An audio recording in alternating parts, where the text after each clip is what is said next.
In this video, we're going to analyze an import quota, but in the large country scenario. And so remember, with large country, its actions can impact the world price. And we see this showing up as an upward sloping export supply curve in the world market. And so again, when we're using the same basic example here. So we've got a case where this world price is, again, 300, and you're going to have imports of 1 million. So now we'll take that same import quota of 600,000, put that in our world market here.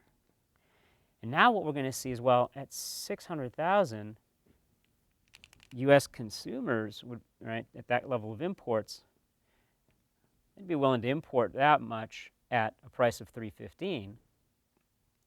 Okay. And the foreign exporters would be willing to supply that amount at 285. So notice we're keeping a price difference here of 30 to be kind of equivalent to the example we did before. So what are we seeing in this case? Well, actually what we're seeing is the world price is falling from 300 to 285, right? Remember, this is a large country. Right? If they significantly decrease, if the U.S. significantly decreases its demand for foreign bicycles, that's going to push the world price down. Right? We're a big enough player as far as the global market for bicycles that removing that much demand, right, the 400,000 bicycles a year, is going to have an impact on the price. Price falls to 285. But in the U.S., because of that restriction, that price, right, from the U.S. consumer's perspective goes up to 315. And so here we have, right, here's now is the new higher price. So the consumer sees the price go up to 315. So as before, right, the consumer loses A, B, C, and D. Of course, A, B, C, and D are smaller because the price hasn't gone up as much. And again, I'm not drawing anything to scale. Just want to make sure you can see all of these changes in these areas here. The producers will gain, as before, A. And then, of course, we have the quota rents, which are C. And so, again, in the best case scenario, right, or at least C is part of it. In the best case scenario, as we had before, we said, look, that you'd have deadweight loss of B and D. But when we think about the quota rent, so let's start off with the scenario where the government has an auction. Okay? They have an auction, and so they're going to collect the quota rents through this auction. Well, now the question is, well, what are the quota rents? Well, so think about it. The world price is actually 285, so we need to bring that price in here. Right?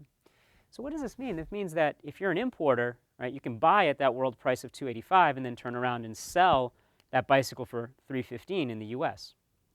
That's a $30, right? That's a $30 difference. So the quota rents aren't just this area C here, they're C plus E. Right, it's this larger rectangle here.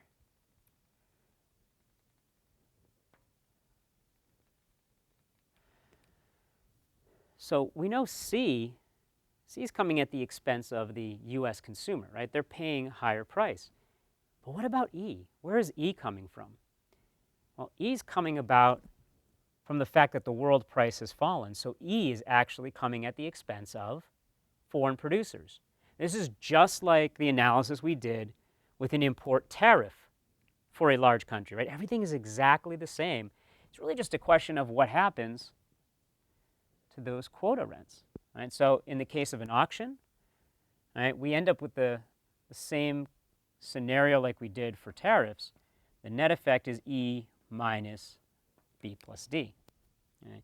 And just as we had before, right, you'll see here then, here's C and E in the world market. Here's B plus D, and as we said before, that's F. Right? So foreign producers are going to lose. They're going to lose E and F. Right?